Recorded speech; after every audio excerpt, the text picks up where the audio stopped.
오늘 이제 말씀은 창세기 1장 25절부터 31절까지의 말씀입니다. 한번 같이 읽어보도록 할까요? 하나님이 땅의 짐승을 그 종류대로, 가축을 그 종류대로, 땅에 기는 모든 것을 그 종류대로 만드시니 하나님이 보시기에 좋았더라. 하나님이 이르시되 우리의 형상을 따라 우리의 모양대로 우리가 사람을 만들고 그들로 바다의 물고기와 하늘의 새와 가축과 온 땅과 땅에 기는 모든 것을 다스리게 하자 하시고, 하나님이 자기 형상 곧 하나님의 형상대로 사람을 창조하시되 남자와 여자를 창조하시고, 하나님이 그들에게 복을 주시며 하나님이 그들에게 이르시되 생육하고 번성하여 땅에 충만하라. 땅을 정복하라. 바다의 물고기와 하늘의 새와 땅에 움직이는 모든 생물을 다스리라 하시니라. 하나님이 이르시되 내가 온 지면에 씨 맺는 모든 채소와 씨 가진 열매 맺는 모든 나무를 너희에게 주노니 너희의 먹을거리가 되리라. 또 땅의 모든 짐승과 하늘의 모든 새와 생명이 있어 땅에 기는 모든 것에게는 내가 모든 풀을 먹을거리로 주노라 하시니 그대로 되니라. 하나님이 지으신 그 모든 것을 보시니 보시기에 심히 좋았더라. 저녁이 되고 아침이 되니 이는 여섯째 날이니라. 아멘. 자, 오늘 본문이 되는 성경의 첫 번째 책인 창세기는 세상 만물의 기원과 또 하나님이 어떻게 인간을 구원했는지 그 구원 역사의 시작을 알려주는 책입니다. 히브리 성경에서는 이 창세기를 베레시트라는 책 이름을 지었습니다. 그 창세기의 첫 번째 나오는 태초에라는 그 단어를 가지고 책 이름이 지어졌습니다. 태초에 어떤 일이 있는가를 기록한 것이 창세기입니다. 태초에 어떻게 하나님께서 천지를 만드셨는고, 모든 만물이 어떻게 시작됐고, 또 어떻게 인간이 또 창조됐는지 모든 것의 시작을 알리는 책이 창세기입니다. 만약에 창세기가 없었다면 우리는 이와 같은 정보를 알 수가 없습니다. 하나님이 어떤 분인지도 알 수가 없고, 또 인간이 어떻게 창조되었는지도 알 수가 없었을 것입니다. 모든 성경의 책들이 다 중요하지만은 창세기는 가장 중요한 책 중에 하나입니다. 창세기는 2부로 구성되어 있습니다. 1장부터 11장까지는 태초에 하나님이 어떻게 세상을 창조했는지, 또 인류가 어떻게 시작됐는지 그 역사를 다루고 있습니다. 그래서 모두 4개의 큰 주제를 다루고 있고요. 천지 창조, 인류의 타락, 홍수 심판, 홍수 이후에 노아의 후손이 또 번성해 나가는 것, 바벨탑 사건, 그리고 그로 말미암은 인류가 분산되는 이야기들을 11장까지 다뤘습니다. 제2부는 이스라엘 민족의 시작이 되는 그 족장들의 역사를, 그들의 삶을 다뤘습니다. 아브라함부터 시작해서 마지막 요셉에 이르기까지 모두 4명의 성경에 나오는 유명한 인물들, 아브라함, 이삭, 야곱, 요셉의 일생을 기록한 것이 창세기입니다. 이처럼 제1부는 만물의 기원과 인류 역사의 시작을 다뤘고, 제2부는 이스라엘 민족의 뿌리가 되는 족장의 역사를 다룬 것이 창세기입니다. 여러분, 창세기에 나오는 그 단어, 우리 한글 성경에 나오는 창조 역사의 기록이라는 창세기에 그 창조라는 단어가 히브리어는 몇 가지를 사용을 하고 있습니다. 가장 중요한 단어가 이 바라라는 단어인데 실제로는 많이 사용되지 않았어요. 55회 정도 사용됐는데, 이 바라는 어떤 것이냐면은 아무것도 없는 무의 상태에서 어떤 존재를, 유의 존재를 만들어낼 때 이 바라라는 단어를 사용합니다. 창조하다라고 할 때 이 창조에 해당하는 게 바라라는 단어입니다. 창세기 1장 1절에는 태초에 하나님이 천지를 창조하시니라라고 할 때 이 창조라는 단어가 바라라는 히브리어를 사용했습니다. 바라는 오직 하나님께서 하시는 일에만 사용할 수 있는 단어고, 사람이 일에는 사용할 수 없는 단어입니다. 두 번째로 아사라는 단어가 사용되는데 가장 많이 쓰였습니다. 무려 2628번이나 구약성경에 이 단어가 발견되는데, 하나님도 사용할 수 있고 하나님이 하시는 일에도 이 아사라는 단어를 사용하고, 또 사람의 일에도 이 아사라는 단어를 사용합니다. 그러니까 바라라는 단어와 좀 차원이 다릅니다. 이 아사라는 것은 이미 창조된 물질로부터 전혀 새로운 생명이나 물체를 만드는 창조를 의미합니다. 여러분, 사람도 창조적인 사람이라고 표현을 많이 하잖아요. 뭔가 없는 것, 남들이 안 하는 것들을 새로 생각하고 새로 만들어내는 그런 창조성을 가진 사람을 창조적인 사람이라고 합니다. 그때 이 단어가 아사라는 단어를 사용한다는 것입니다. 창세기 1장 16절에 보니까 하나님이 두 큰 강명체를 만드사, 이때 아사를 사용했고요. 큰 강명체로 낮을 주관하게 하시고 작은 강명체로 밤을 주관하게 하시며 또 별들을 만드셨다. 이 또한 아사라는 단어를 사용합니다. 네 번째 단어가 야차르라는 단어인데 모두 63번을 사용했습니다. 가령 토기장이가 흙으로 그릇을 만듭니다. 이때 이 야차르라는 단어를 사용하는데 무엇인가 어떤 재료가 되는, 근거가 되는 재료를 가지고 만들 때 이 야차르라는 단어를 사용합니다. 창세기 2장에 보면은 여호와 하나님이 땅의 흙으로 사람을 지으시고 생기를 그 코에 불어넣으시니 사람이 생명이 되었다. 여기 지으셨다라는 단어가 야차르라는 단어를 사용합니다. 창세기 1장에도 하나님이 인간을 창조하는 이야기가 나와요. 하나님이 자기 형상 곧 하나님 형상대로 사람을 창조하시되, 이때도 창조라는 단어가 사용됐는데 물론 창세기 2장 7절은 지으셨다는 단어 번역을 했고요. 근데 이 단어가 1장에서는 바라라는 단어를 사용했고 2장에서는 야차르라는 단어를 사용했습니다. 근데 잘 보시면 뭐가 다르냐면은 2장 7절에서는 하나님이 흙을 가지고 사람을 창조했을 때 이때 야차르라는 단어를 사용합니다. 1장에서는 그런 재료가 없죠. 근거가 되는 재료가 없기 때문에 그냥 바라라는 용어를 사용했습니다. 마지막으로 380번 사용한 이 바나라는 단어가 있습니다. 하나님이 아담의 갈비뼈로 하와를 지으셨을 때 지으셨다, 만드셨다라고 할 때 이 단어가 바나입니다. 창세기 2장 22절에 여호와 하나님이 아담에게서 취하신 그 갈빗대로 여자를 만드셨다, 바나라고 단어를 사용했습니다. 뭔가 아직 미완성의 단계에서 완성의 단계로 채울 때 바나라는 단어를 사용합니다. 그래서 여러분, 남성 여러분이 아직 미완성입니다. 인생은 미완성이지만은 남성들도 미완성이에요. 여자분들이 미완성을 채워주는 역할을 하는 것이에요. 이때 이 단어가 바나라는 단어입니다.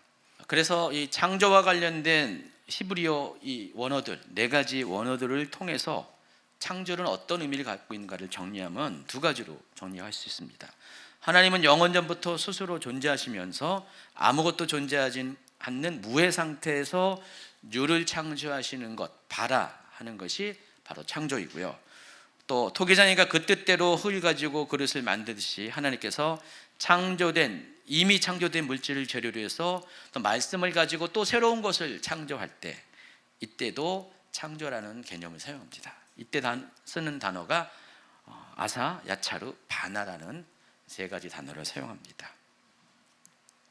그래서 많은 연구자들은 이와 같은 히브리어 단어들의 의미를 기초로 해서 천지창조를 다음과 같이 분리해서 이해합니다.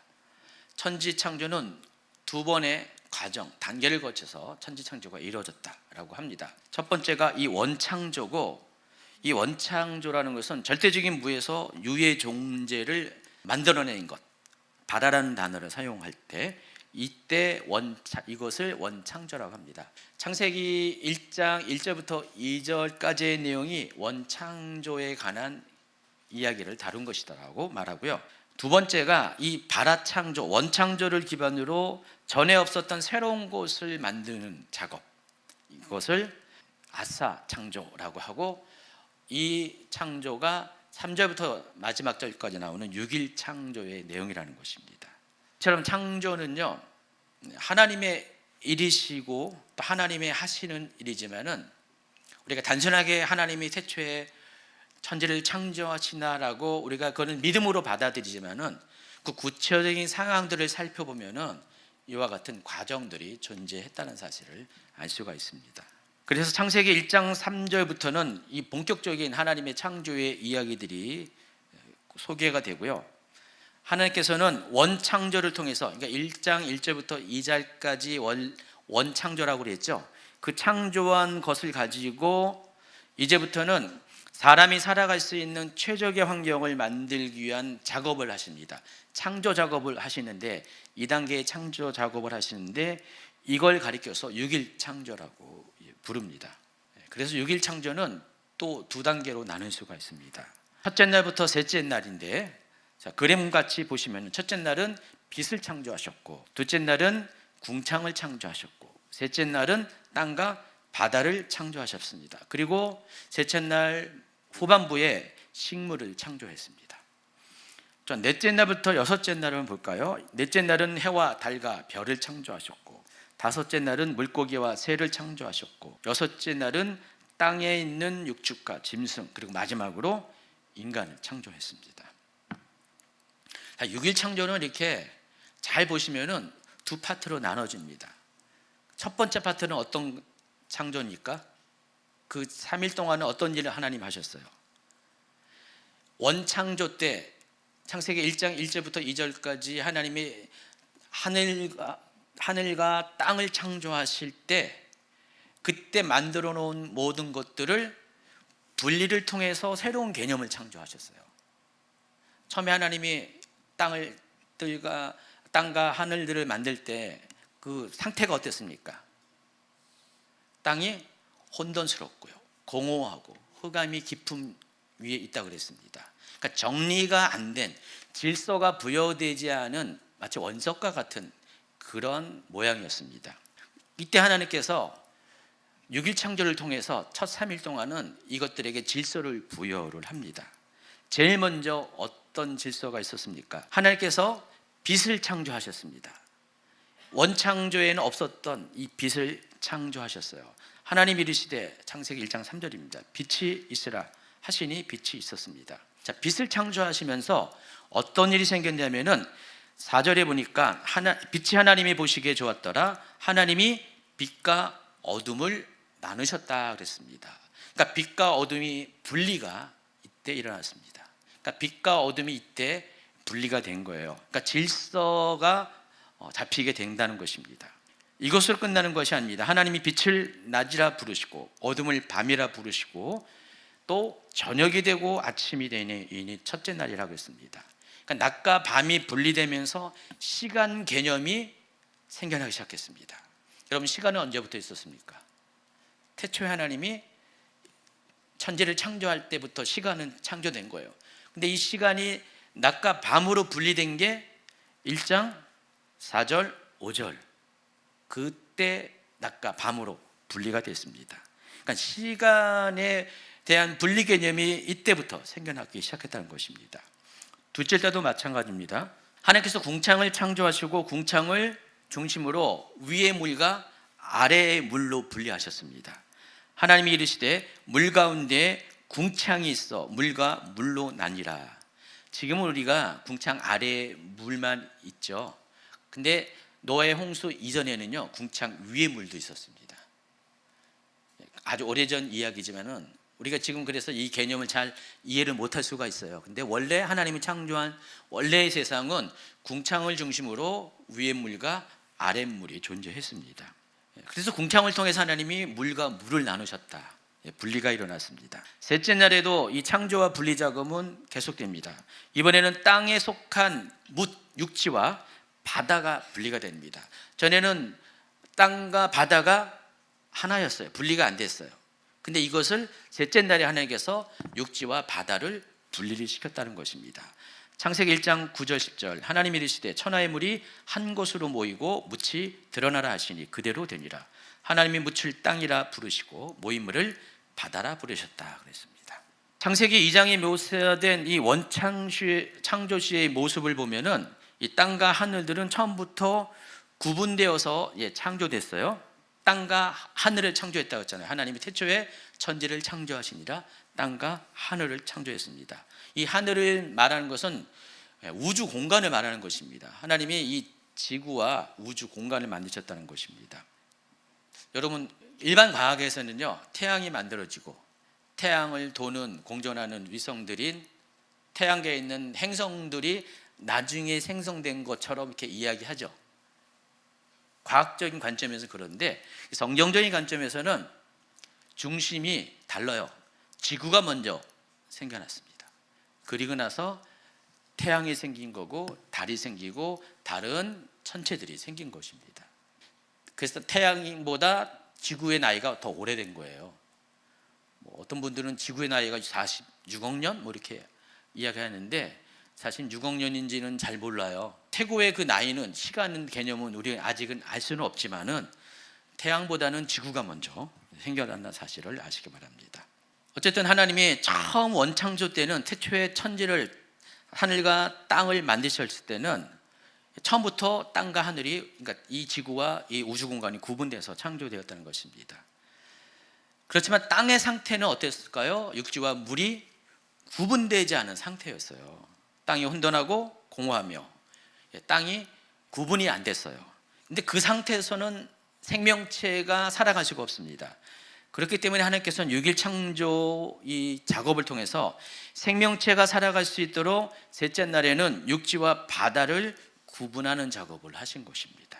이처럼 혼돈의 상태에 있었던 원창조의 세상을 6일 창조를 통해서 생명을 가지고 있는 존재들이 살 수 있는 환경으로 만들어주는 것이 바로 질서를 부여하는 작업입니다.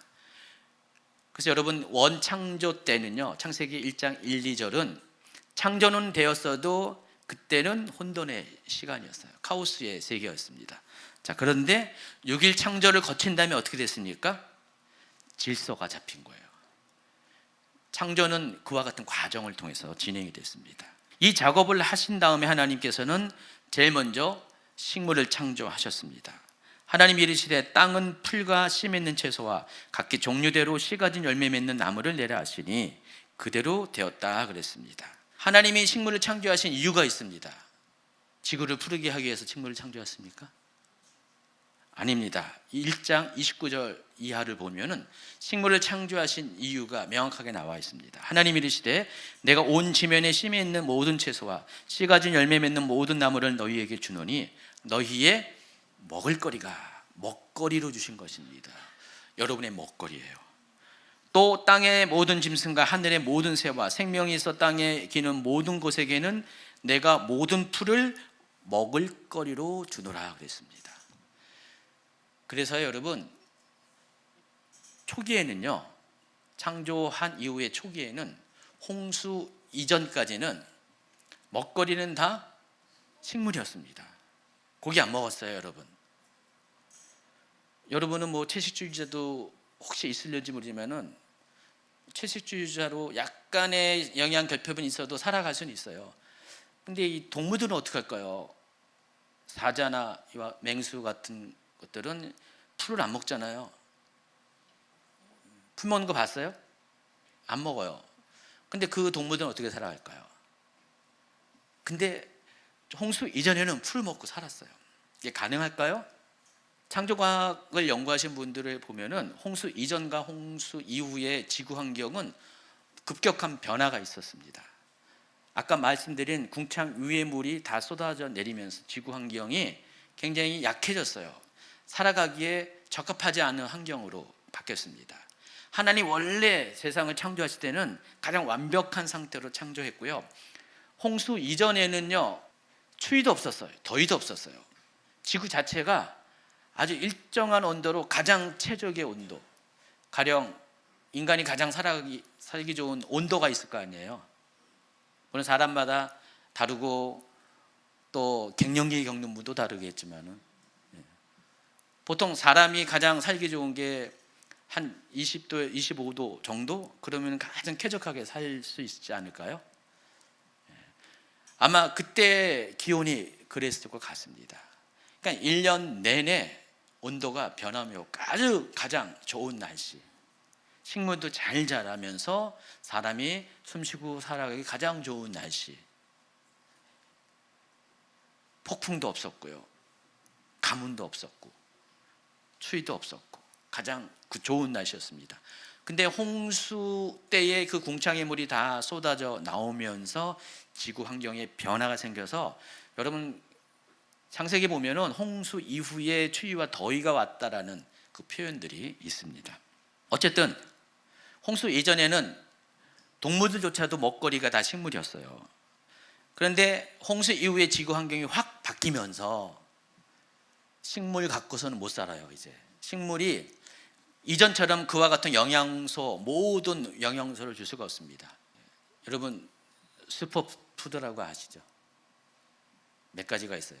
최 목사님 며칠 전에 저보고 아스파라거스 뭐 식탁에 나왔어요. 왜 안 먹냐고. 저 잘 안 먹어 그런 거. 예? 뭐라고요? 아, 브로콜리였구나. 아스파라거스가. 아스파라거스는 긴 거고, 예, 브로콜리. 예, 브로콜리였어요. 이렇게 무슨 뭉치 같은 거. 남기니까 왜 안 먹냐고. 슈퍼푸드인데 왜 안 먹냐고. 어제는 그래서 콩 갈아줬나요? 검은 콩을 막 갈아가지고 아침에 먹으라고. 할 수 없이 이제 먹습니다. 이제 슈퍼푸드는 몇 가지 없어요, 그렇죠? 몇 가지 없고 나머지는 그냥 변변치 않은 것들 합쳐져서 영양이 좀 이렇게 서로 보완되는 거죠. 근데 홍수 이전에는 100%도 다 모든 것이 다 슈퍼푸드였어요. 과일도 다 슈퍼푸드였습니다. 그렇기 때문에 굳이 동물의 어떤 육식을 취하지 않아도 아주 100%의 영양분을 가지고 모든 창조물들이 살 수가 있었습니다. 자, 그런데 홍수 이후에 많은 것이 바뀌었어요. 9장 2절 3절 보니까 땅의 모든 짐승과 공중의 모든 새와 땅에 기는 모든 것과 바다의 모든 물고기가 너희를 두려워하며 너희를 무서워하리니, 그전에는 무서워하지 않았다는 거예요. 왜 무서워할까요? 잡아먹힐까 봐 무서워한다는 거예요. 지금 보니까 이것들은 너희의 손에 붙였음이니라 모든 산동물은 너희의 먹을거리가 될 것이다. 채소같이 내가 이것을 다 너희에게 주노라. 그러니까 동물들이 사람을 무서워하는 이유를 이제 알았어요. 잡혀 먹을까 봐 무서워하는구나 이제 알았어요. 하나님이 본능적으로 이렇게 안 잡혀 먹이도록 무서워하게 도망가게끔 만드신 것 같아요. 자, 이와 같이 홍수 이전과 홍수 이후에 환경이 딱 바뀌면서 우리의 먹거리도 바뀌었다는 것을 알 수가 있습니다. 참고로 공룡이 왜 멸망했는가, 뭐 운석이 떨어져서 멸망했다, 소행성이 떨어져서 멸망했다, 뭐 여러 가지 얘기 나누는데, 자, 이와 같은 논리를 보면은 공룡이 왜 멸망했습니까? 먹거리가 없어서 멸망한 겁니다. 그리고 넷째 날에는 하나님께서 해와 달을 만드셨어요. 첫째 날 하나님께서 만든 게 빛이었어요. 히브리어로 오르라고 하는데, 오르를 만들었는데 해와 달과 광명체 같은 것은 반사체라는 개념이에요. 그래서 마오르라는 단어를 사용합니다. 하나님이 원래 그 근원되는 빛을 주셨고 그 빛이 반사돼서 또 빛을 비치는 역할을 하는 해와 달과 같은 별들을 광명체로서, 마오르로서 우리에게 허락하셨습니다. 이 광명체를 만드신 목적은 두 가지예요. 비치기 위해서, 세상을 비치기 위해서, 땅을 비치기 위해서 주셨고, 또 이걸 통해서 시간과 연한, 낮과 밤, 해와 달, 계절과 징조들을 구분하기 위해서 하나님께서 이 마오르들을 주셨다는 것입니다. 또 둘째 날에 궁창 위의 물과 궁창 아래의 물의 분리가 이런 것처럼 다섯째 날에는 공중의 새와 물에 사는 생물들을 창조하셨습니다. 공중에 있는 존재하는 생물들, 물에 존재하는 생물들. 물은 강물과 시내와 바다를 다 통칭해서 말하는 것입니다. 또 여섯째 날은 이제 셋째 날에 육지를 하나님이 분리시켰잖아요. 그리고 여섯째 날에는 이 육지에 존재하는 동물들, 곤충들을 다 창조하셨습니다. 그리고 마지막 이 창조의 하이라이트로 인간을 창조했습니다. 자, 3일 동안은 분리하는 작업, 나머지 3일 동안은 채우는 작업. 분리하고 채우는 과정에 모든 것들이 다 없던 것들이 생겨났죠. 그래서 창조가 되었다는 것입니다. 자, 이처럼 하나님께서 창조 사역의 절정에 이를 때 인간을 창조하심으로 지금까지 모든 것이 바로 인간 창조를 위한 것임을 우리가 알 수가 있어요. 하나님이 왜 세상을 만드셨어요? 세상을 만들고 그거 즐기시려고 만드셨습니까? 하나님이 세상을 만드신 이유는 인간 때문에 만든 거예요.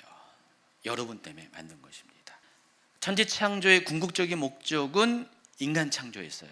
그러니까 인간이 살아갈 수 있도록, 인간을 창조해서 인간이 살아갈 수 있도록 적합한 환경을 만들고자 지금까지 6일 창조의 과정을 진행하신 것이랍니다. 가끔 어떤 분이 이런 질문해요.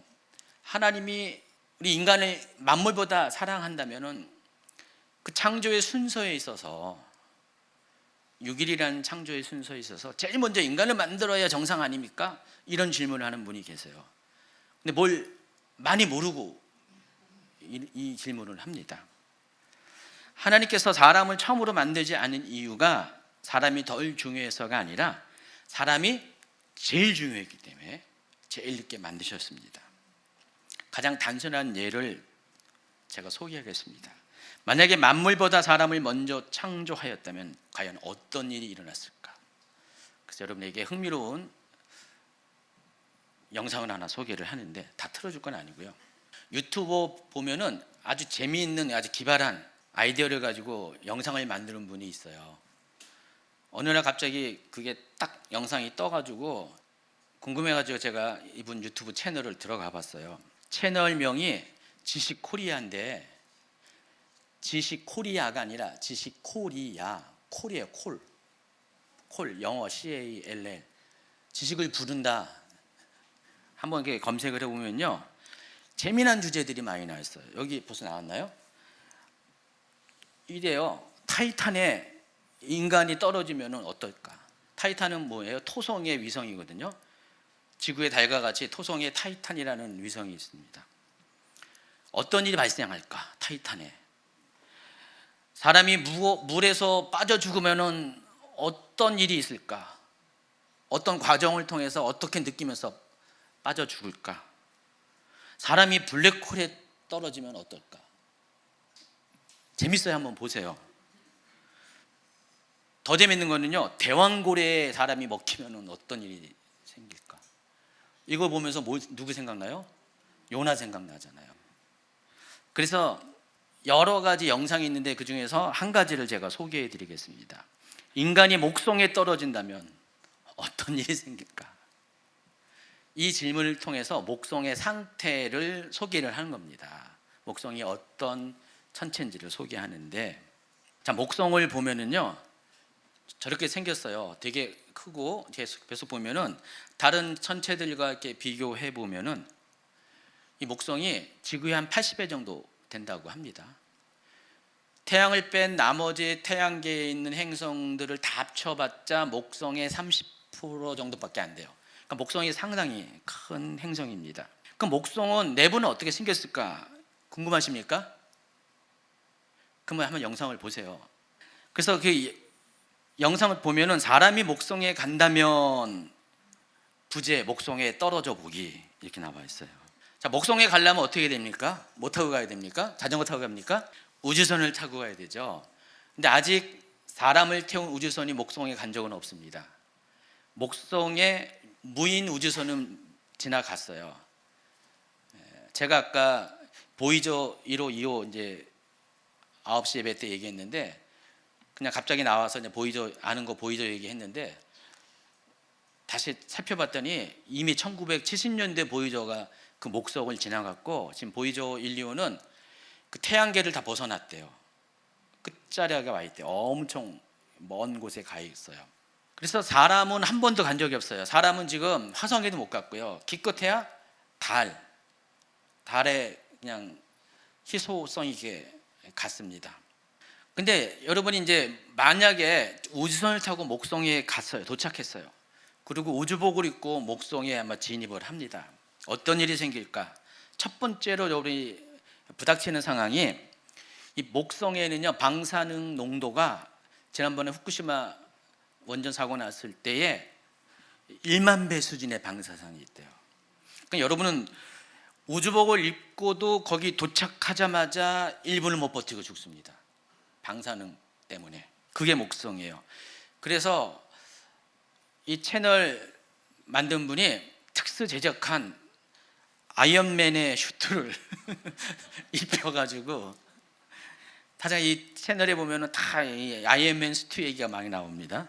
잠수함처럼 어떠한 기압에도 버틸 수 있는 어떤 열에도 견딜 수 있는 아주 특수 제작한 아이언맨 슈트를 입히는 거예요. 이 슈트를 입힌 다음에 이제 우주복합은 안 되니까 이 목성에 떨어뜨려 보는 거예요. 첫 번째 마주치는 현상이 강력한 자기장 때문에 발생하는 소리가 들린다는 거예요. 그래서 그걸 녹음까지 했어요. 2016년 8월 27일부터 28일까지 요 하루 기간 동안에 녹음한 것들이 여러분 영상 들어가면은 목성에서 나는 소리가 들립니다. 재밌습니다. 자, 목성의 대기권에 진입합니다. 목성의 대기권은 두께만 3,000km에 이른다고 합니다.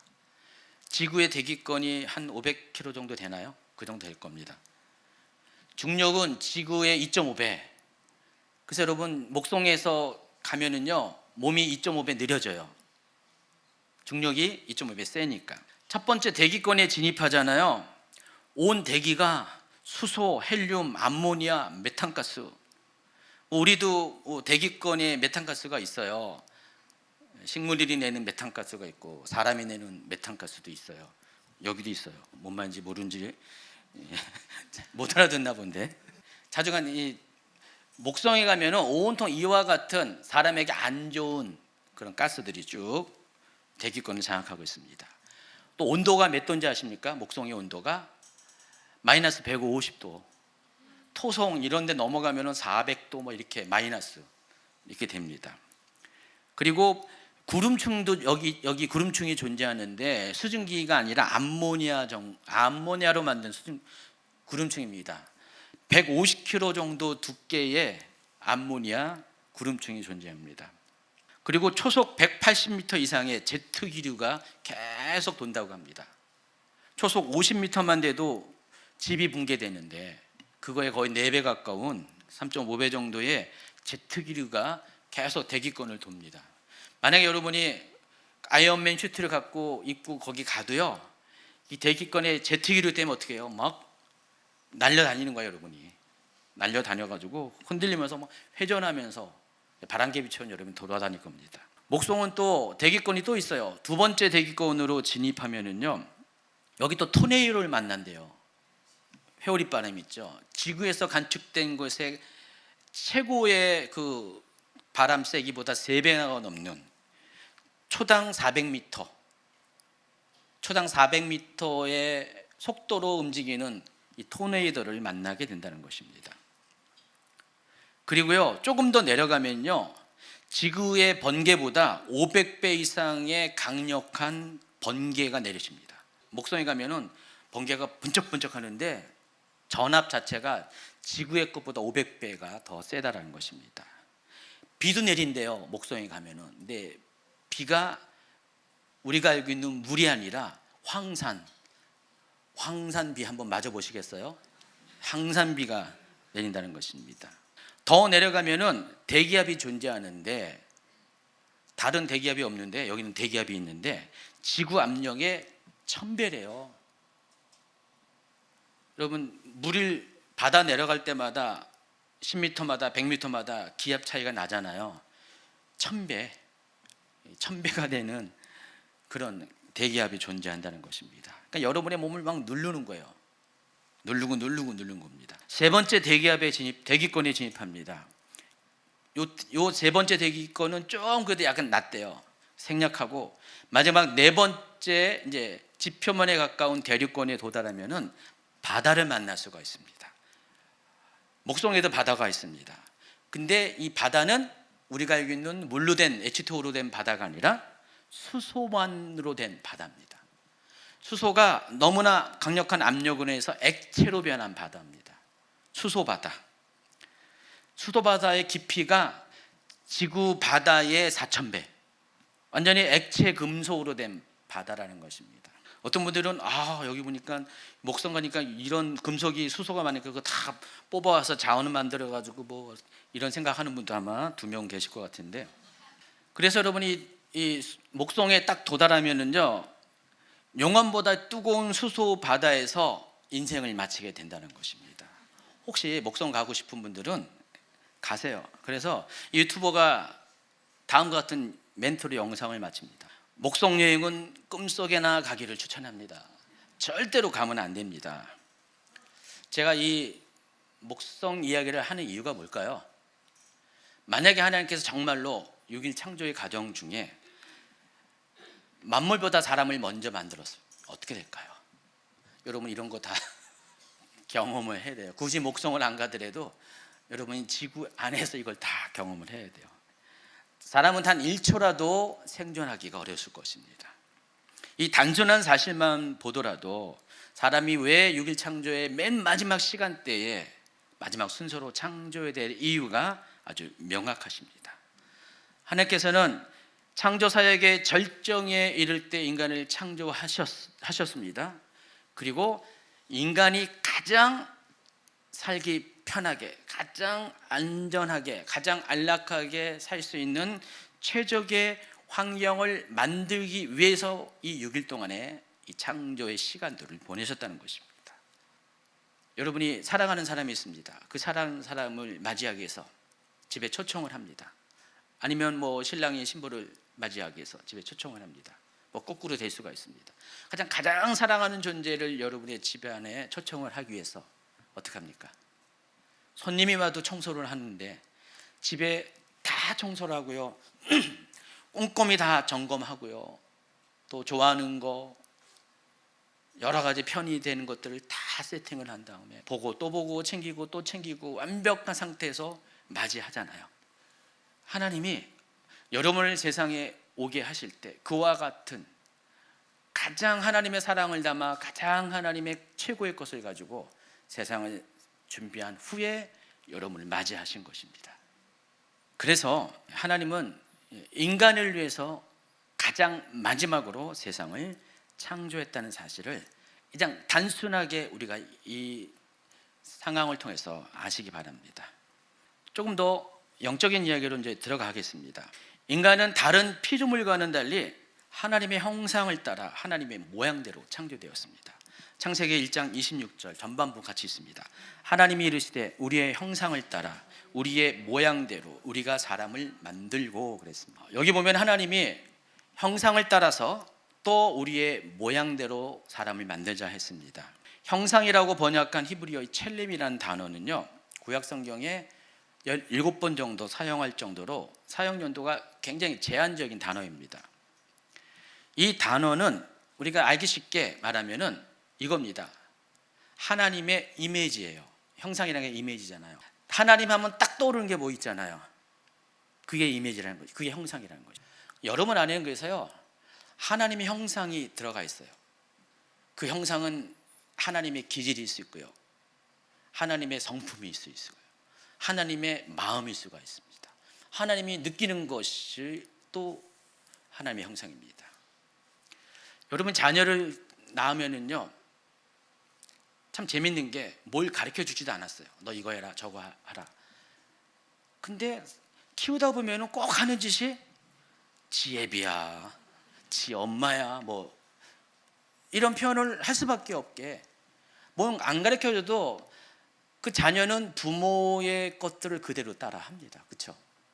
좋은 것도 따라하고 나쁜 것도 따라하고 그렇잖아요. 만약에 전혀 닮지 않았다, 그런 게 없다, 한번 의심해 봐야 돼요. 내 자식인가 맞나. 근데 나중에 보면은 언젠가는 내 안에 있는 뭔가가 나와요. 그게 형상입니다. DNA라고 그러죠. 그리고 생각도 이렇게 닮아가는지 모르겠어요. 어떻게 꼭 저는 치 목사님 여기 없죠? 아니 우리 딸들이 있을 텐데. 딸이 있어요? 예, 얘기 안 해야지. 가면 제가 또 바가지를 키거든요. 엄마한테 바가지 키고 딸들한테 바가지 키워가지고 얘기 안 해야 될 것 같아요. 사실은 그래요. 참 엄마하고 똑같아. 예, 똑같습니다. 이게 형상이에요. 아빠가, 제가 아들이 없어가지고요, 궁금해요. 아들이 있었으면 어땠을까. 근데 우리 둘째 같은 경우는 저를 좀 닮았어요. 외모적인 닮은 게 아니라 여러 가지 제 안에 있는 어떤 것들 좀 많이 닮았어요. 큰 아이는 엄마를 좀 많이 닮은 것 같고요. 그래서 제 안에 있는 뭔가를 많이 닮아가지고요, 생각하는 거 보면은 좀 제가 끄덕끄덕해요. 내 딸 맞네, 이런 것들이 있습니다. 그리고 하나님의 모양으로 번역한 히브리어 이 데무트라는 단어는 어떤 뜻이냐면은 그냥 모양이에요. 모양, 모습, 외모를 가리킵니다. 무엇을 담다라는 뜻인데, 우리가 보통 많이 오해하는 것 중에 하나가 하나님은 영이시다라는 이 단어 안에서 우리가 많은 착각을 해요. 하나님 영이시다라고 하니까 하나님은 모습은 없다, 형체가 없다라고 합니다. 무슨 하나님이 무슨 바람입니까? 물론 성령님을 바람으로 묘사도 하죠. 근데 성부 하나님을 말하는 겁니다. 하나님은 형체가 없는 분이 아니에요. 육체만 없으실 뿐이지 영의 모습은 갖고 계세요. 그 모습이 누구랑 똑같을 것 같아요? 사람하고 똑같아요. 그래서 하나님이 하나님의 모습을 우리에게 나타내 주신 분이 누구예요? 예수님이잖아요. 예수님이 왜 사람의 모습으로 왔습니까? 원래 예수님은 그 모습이니까. 여러분 지금 천국에 가시면은 예수님을 만나게 되는데 그냥 여러분이 알고 있는 그 모습의 예수님을 만나게 돼요. 근데 그 모습은 예수님이 원래 세상에 오시기 전에 있었던 모습이에요. 이해하시겠어요? 하나님에 대한 묘사를 보면은 성경에 여러 곳에 나와 있어요. 그래서 구약의 예언서들, 이사야, 에스겔, 다니엘과 같은 경우를 보면은 하나님을 사람의 형태로 묘사합니다. 근데 하나님이 워낙에 빛이시기 때문에, 빛 자체이시기 때문에 하늘에서 나오는 빛을 통해서 우리가 하나님의 얼굴 이런 모습들을 잘 볼 수는 없어도 그 뭐라 그럴까요? 요즘 많이 사용되는 단어 있는데 실루엣. 그 실루엣을 보면은 사람의 모습과 똑같아요. 그 성경에 묘사된 하나님의 모습은 사람의 모습과 똑같다는 거예요. 여러분 신약 성경에서 요한계시록 4장만 가더라도 하나님의 모습이 구약 성경의 이야기와 크게 다르지 않다는 것을 아시겠습니다. 하나님은요 모습을 갖고 계세요. 우리의 모습과 똑같은 모습을 갖고 계십니다. 하나님이 사람을 창조할 때 선택을 하셨을 거예요. 사람을 어떻게 창조하지? 어떤 모습으로 창조하지?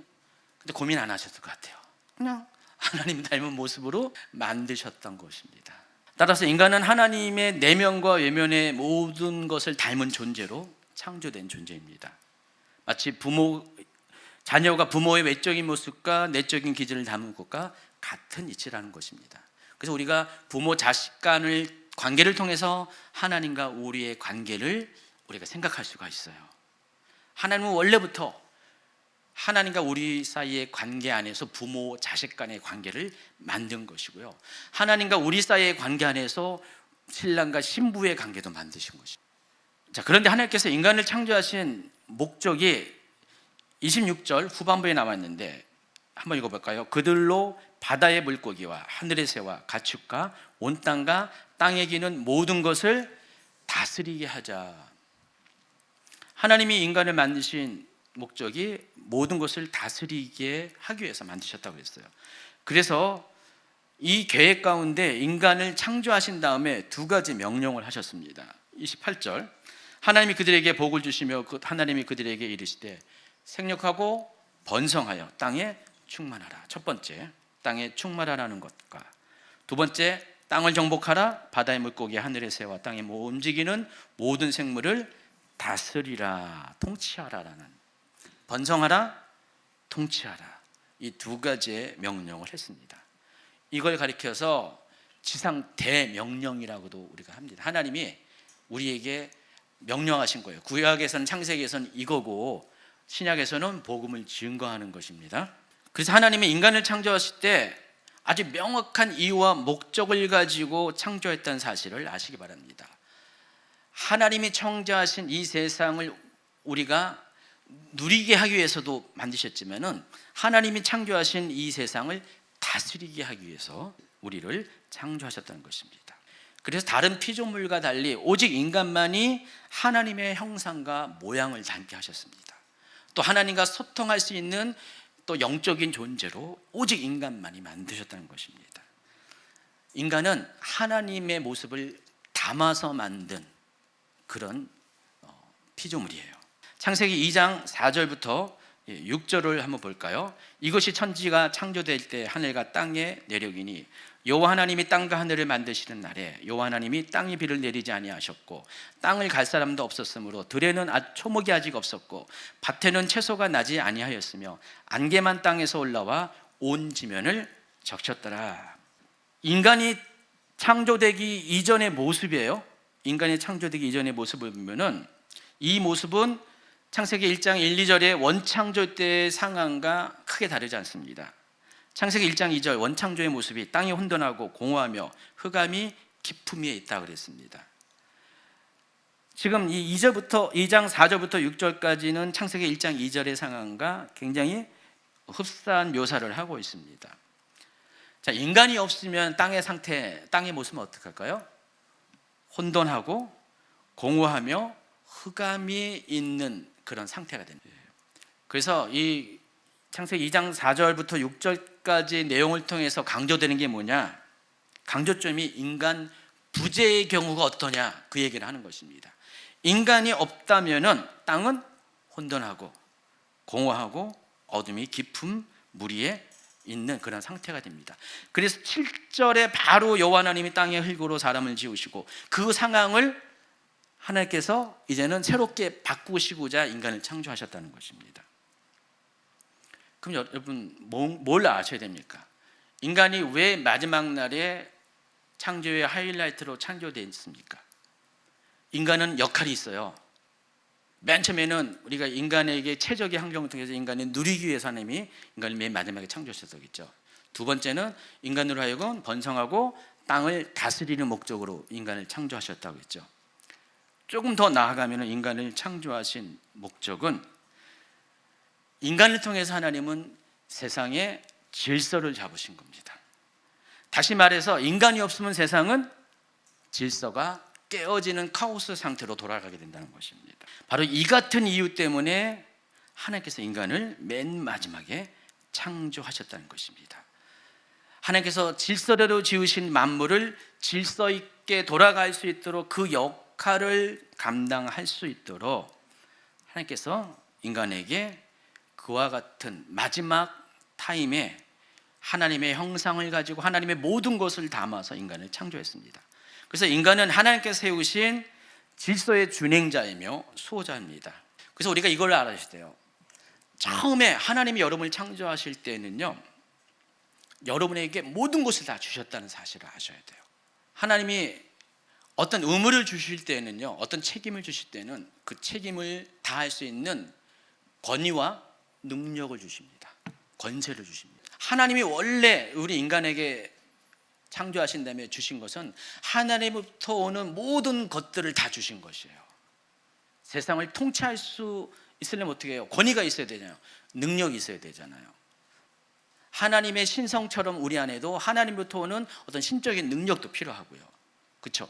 모든 것이 다 필요합니다. 그래서 하나님께서는 그것을 주셨어요. 그리고 그것을 누리며 살기를 원하셨어요. 애초에 처음부터 여러분은 세상의 환경으로부터 정복당하는 삶을 살도록 하나님이 그렇게 만드신 거 아니에요. 여러분을 하여금 세상의 어떤 환경에 누구로부터 다스림을 받고 살아가는 존재로 지음받은 존재가 아니란 것입니다. 오히려 여러분은 세상의 모든 것을 정복하고 다스리기 위해서 이 땅에 보내심을 받은 사람이란 것입니다. 이게 하나님의 여러분을 창조하신 목적 중에 하나란 것입니다. 자, 이것은 누구에게 주어집니까? 하나님의 아들들에게만 주는 거예요. 하나님의 아들의 권세만이 이것을 감당할 수가 있습니다. 그래서 여러분이 누구인가를 아셔야 돼요. 하나님 왜 나를 마지막에 천지창조의 마지막 날 창조한지를 아셔야 돼요. 그래서 이것을 인식하는 것을 가리켜서 하나님 자녀의 정체성이라고 합니다. 내가 누구인지를 알아는 것. 다른 말로 sonship이라고 합니다. 하나님 자녀의 정체성. 여러분 이거 갖고 계십니까? 근데 갖고 계시지 않은 것 같아요. 하나님 자녀면 하나님 자녀답게 살아야 되는데 맨날 여러분은 어떻게 해요? 신분적으로는 그리스도를 통해서 여러분을 왕의 자녀가 되게 하셨잖아요. 근데 여러분은 신분은 그런데 살아가는 모습, 입고 있는 모습은 뭐예요? 옷은 남루한 거지고 비루한 그런 행동을 할 때가 많이 있습니다. 늘 언제나 매여 있고요, 부족하고, 그리고 질질 끌려다니고 눌리고 포로되고 압제당하고 아무것도 할 수 없는 연약함 가운데 있는 모습이 여러분의 모습일 수가 있다는 것입니다. 자, 이런 사람은 내 안에 있는 하나님의 정체성을 알지 못하거나 잃어버린 사람입니다. 선십을 상실한 사람이라는 것입니다. 그래서 여러분, 이제는 좀 회복이 돼야 돼요. 여러분의 생각을 바꾸셔야 돼요. 내가 누구인지를 확인하셔야 돼요. 더 이상 눌려 계시지 말고요, 맨날 나는 이제 아무것도 쓸모없는 존재야 라고 하면서 손목을 바라보지 마시고요. 실제로 청소년 중에 그런 사람이 많이 있어요. 어둠 깊은 곳에 여러분 들어가지 마시고요. 여러분 빛이라고 했으니까 오히려 밝히는 역할로 나아가셔야 됩니다. 입술로 고백하세요. 선언하세요. 나는 하나님의 형상과 하나님의 모양대로 지음받은 누구라고요? 하나님의 자녀다. 힘들고 어려울 때만 하나님의 자녀됨을, 하나님이 나의 아버지됨을 고백하지 마시고요, 힘들지 않을 때도 모든 상황 가운데 난 하나님의 자녀인 것을 떳떳이 밝히라는 것입니다. 만약에 여러분의 자녀가, 죄송합니다, 우리 따님들, 우리 딸들이 저의 딸인 것을 부끄러워하면 어떡할까요? 나는 우리 아빠의 딸인 게 알려지는 게 부끄러워. 그럼 어떻게 돼요? 제 마음이 얼마나 아플까요? 근데 반대로 난 누구누구의 딸이라는 것을 자랑스럽게 어딜 가도, 동네 사람들 거기까지 아니더라도 자기가 누구누구의 자녀인 것을 자랑스럽게, 내가 누구누구의 자녀가 된 것이 너무나 감사하다고 고백한다면 어떨까요? 제 마음이 흐뭇하지 않을까요? 기쁘지 않을까요? 그 어떤 선물보다도 기쁠 것 같아요. 하나님도 마찬가지입니다. 여러분이 하나님의 자녀인 것을 어떤 상황이든지 어느 곳에 가든지 누구에게든지 고백할 수 있는 명확한 자녀됨의 정체성을 여러분이 가지고 있다면 하나님이 여러분을 위해서 너무너무 기뻐하실 것 같아요. 근데 원래는 우리가 그런 존재였어요. 죄를 짓기 전에는요. 적어도 에덴 동산에 거할 때는 그런 존재였다는 것입니다. 또 나는 하나님께서 생육하고 번성하고 땅을 정복하고 다스리기 위해서 세움받은 존재다라는 것도 여러분 명확하게 고백하고 선언을 하셔야 된다는 것입니다. 이런 사람은 더 이상 환경의 제약에 끌려다니지 않습니다. 그 어떤 환경이 나를 엄습한다 할지라도 나는 하나님의 자녀의 권세와 능력을 갖고 있기 때문에 마침내 승리할 수 있다, 이겨낼 수 있다라는 여러분의 믿음의 확신이 생긴다는 것입니다. 많은 분들이 여러 가지 문제로 인해서 매여 있고 돌파되지 못한 것 때문에 힘들어합니다. 어떤 사람은 관계 때문에 질질 끌려다니는 관계 때문에 힘들어하고요, 어떤 사람은 재정의 결핍 때문에, 어떤 사람은 육체의 연약함 때문에. 여러분 담대히 선포하세요. 그 어떤 것도 나에게 영향을 줄 수 없다. 선포하십시오. 이게 여러분의 하나님의 창조하신 질서 안에서 질서대로 살아가는 여러분의 원래의 모습이라는 것입니다. 원래 여러분 그렇게 지음 받았어요. 그런 역할을 위해서 이 세상에 오셨다는 것입니다. 근데 많은 것을 잃어버렸어요. 내가 누구인지를 몰라요. 이름도 기억 못하고 있어요. 이제는 내가 하나님의 자녀의 이름을 갖고 있다는 것도 기억 못하고 있고요. 점점 혼돈의 세계에 스스로로 빠지게 합니다. 점점 공허 속으로 여러분 자신을 몰아넣고 있고요, 여러분의 주변을 어둠 가운데 여러분이 만들어가고 있습니다. 그건 자녀의 모습이 아닙니다. 하나님의 자녀의 모습이 아닙니다. 하나님이 빛이면 여러분은 빛이죠. 여러분 에베소 5장에 보면은 여러분을 보고 빛의 자녀라고 했고요, 빛의 자녀대로 행할 것을 명령을 하고 있습니다. 하나님이 우리가 이런 삶을 살게 되면요, 우리의 모습을 보고 만물을 창조하신 다음에 보시기에 좋았더라 한 것처럼 여러분의 모습을 보고 어떻게 합니까? 보시기에 심히 좋았더라. 최상급으로 심히 좋았더라. 하나님 눈에 여러분을 볼 때마다 너무 예뻐. 부모가 자녀를 볼 때 다 필요 없어, 밥 안 먹어도 쟤만 보면 너무 행복해. 그런 자녀 있습니까? 또 그 여러 부모에게 그런 자녀로 지금 서 있습니까? 만약에 그건 안 된다 할지라도 하나님 앞에서는 그렇게 하십시오. 하나님 그렇게 한다면은 또 여러분 그렇게 비춰지게 될 겁니다. 사람에게도요. 이것이 창조 질서 안에 사는 삶, 또 하나님께서 사람을 창조하신 이유입니다. 여러분 모두가 그러한 사람이 되기를, 그러한 삶을 살 수 있기를 예수님의 이름으로 축원합니다.